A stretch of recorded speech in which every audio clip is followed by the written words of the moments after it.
They represented the case for the prosecution, the innocent victims, ordinary people and celebrities whose lives for a time were made unbearable by the press. In the dock, the newspaper proprietors and editors accused of presiding over the reckless pursuit of sensationalism, and the police accused of doing too little to investigate. Outside the inquiry, the media gathered today.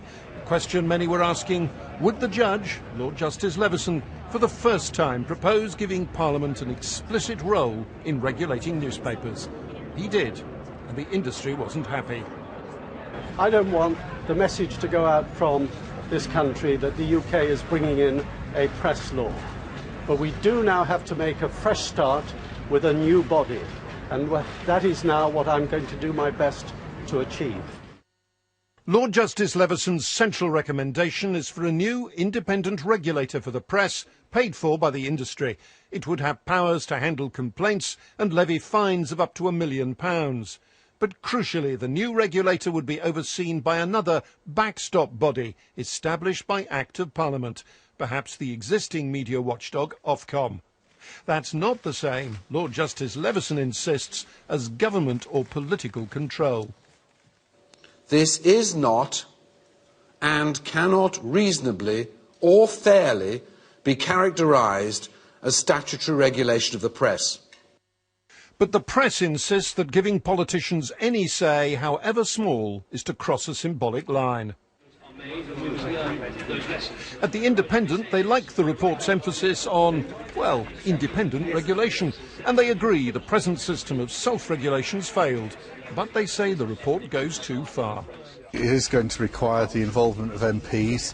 It is going to go to the House of Commons, the House of Lords, and in my eyes, and I think most people's eyes, that's statute.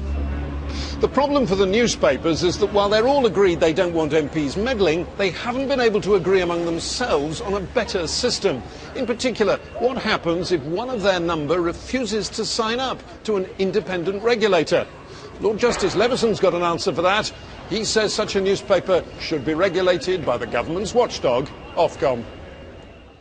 For the victims of the press, there was vindication, but for some, the report doesn't go nearly far enough.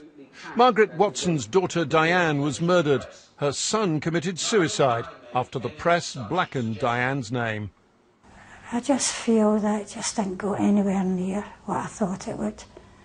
Because when he first started speaking, I did believe he was going to say completely independent press complaints procedure, but I didn't hear that. For the police, meanwhile, accused of soft-pedalling investigations into phone hacking, the report came as a relief.